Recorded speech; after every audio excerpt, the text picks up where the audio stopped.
Hey guys, you guys, Sam from Extraordinary Gaming, and I have another FIFA 13 Aston Villa career mode. As you know, last episode was the transfer window, and we continue that, and make our first signing of the episode, Wagner Luz. As we saw in last episode, we sign him, he accepts the deal, and Porto come back with a 12 million for Nzobia, so he could be leaving potentially. But we sim this match against Blackburn in the BPL. Sadly, we draw it 1-1. Gardner getting us out of it in the 84th minute, which is really lucky. But I'll reject the offer from Liverpool because obviously Porto are interested in him. But Montpellier come forward for Gary Hooper, and I'm of course going to accept that because he's not in my plans at all. 6 million is a good bit of money we can spend on other decent players as well. A bit below his worth, but I really want to get rid of him. But this was Johnson. He says my wage is not enough, so we're going to up his wage up to 9,000, what he's asking for. He looks like an amazing player. 90 sprint speed for a centre mid, and he's absolutely ginormous. He's going to be awesome. Put him as a squad rotation player because he's only 19, so that's what he's going to be like. But 6 million is what Hooper's gone for to Montpellier. We get 4.5 million for that, which is not bad at all. And Chris Selly, the player we were looking for last episode to sign as a kind of reserve keeper, we put in 9,000 a week for 3 years, and hopefully we can sign him. But I was looking at Andre Schürrle. I've used him in Ultimate Team before, and he's a really good player, and I thought he'd be an even better replacement for Nzobia because his shooting is quality and he's really quick. Sinclair I also put on the shortlist just in case, because obviously we all know he's a quality player. But we go up to the first match of the episode against Brentford in, I believe, it is obviously the cup. I think it's the Capital One Cup. I am not in, yes, it is a cup. Let's see, it will come up. But anyway, Brentford, League 1 or 2, I can't remember off the top of my head, but never going to upset us, hopefully, anyway. They're not a power in English football anyway. Yes, the FA Cup, there we go. But a strong, we put up a slightly weaker side nevertheless anyway, because our players are just really tired, because we're having matches a day after each other, which is ridiculous. But as you see, Bannon breaking away from the Brentford defence, and a great shot with his weaker foot, making the keeper work. He's just an amazing player. And you see Delfonso starting his first game for us, getting in the corner for Luz, making his first start, but it goes straight over. Unlucky there.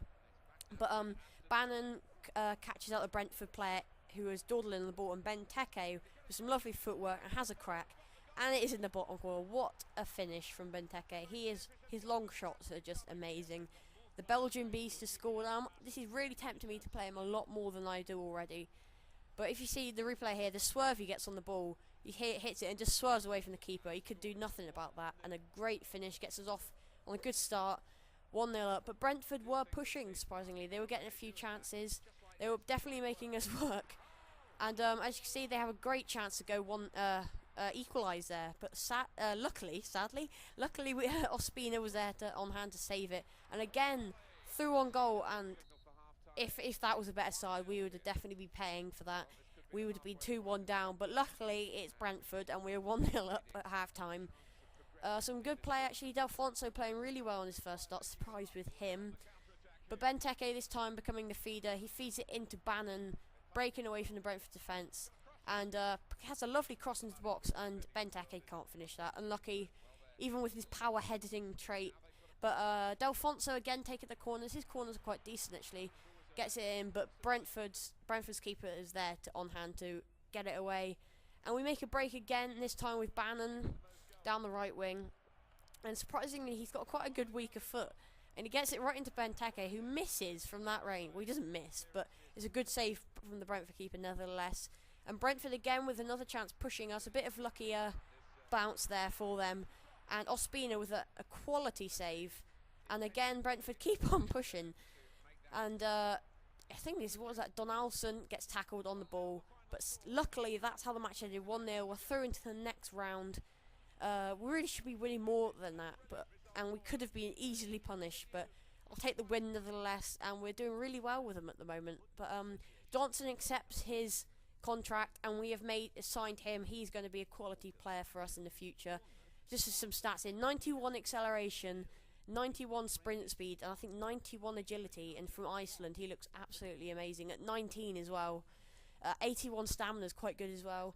But who I can't even remember that team. But the Shirley's team accept the deal, so we can go and put in a contract for him, 40,000 a week as a important player, as he very much will be. He will be starting nearly every game for us.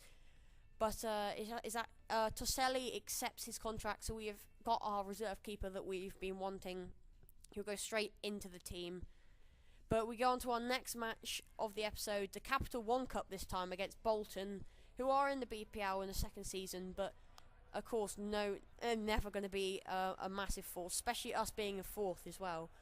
But Bolton on FIFA, they've got some decent players. I've played with them before, but then they haven't got any standout players. Chung Yong Lee is probably their best player, but as you can see, Vargas tackling Andrews who on the ball, and Muriel feeds it back to Vargas, breaking away from defence, using his ridiculous pace, and he returns it to Muriel, who has a calm finish into the net. A great finish, and we get 1-0 up straight away, and that surely knocks Bolton off their feet. A great bit of interchange play from Vargas and Muriel, our star strikers, and I'm really glad I paid out that money. They're probably the best players I've ever signed on on career mode. They are just amazing, to be brutally honest.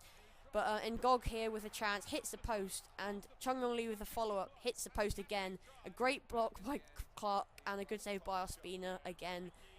We were lucky to get away with that. Look at that. They had 3 or 4 chances to score, and great saves and some really poor shots kept us in the match. And this side, Dyer feeding it into Vargas, and a great header into the bottom corner.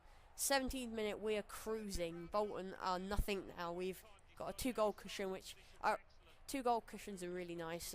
1-goal cushions, as you can see against that Swansea an episode or so ago, we thought we were home and dry, but they 90th minute they scored a corner. But a 2-goal cushion obviously gives us a bit of leeway, and that's how the first half ended. 2-0 to us. A full strength side pretty much, because I really want to go well in the cup, because we're not going to win the Premier League. We'll get to the Champions League maybe, because we're playing awesome, but in cup I really want to win a bit of silverware this season. And it might end the season sadly actually, but Benteke in the 88th minute all the way there has a great finish. But I might end this because I have some just great ideas for other series to do, and obviously it won't die. We'll come back to it in a month or so when I've got some fresh enthusiasm. I really enjoy playing with this team, but it's just a bit of a change, you know, for you guys to see something different as well. But we do win that match 3-0. We're into the next round of the Capital One Cup. But that is the end of the episode, guys. Thanks for watching. This has been you guys, Sam from Extraordinary Gaming. Don't forget to hit that like button if you enjoyed the video, and subscribe to keep up to date with the latest videos. But thanks for watching, guys. Please like, favourite and subscribe. Until next time, peace.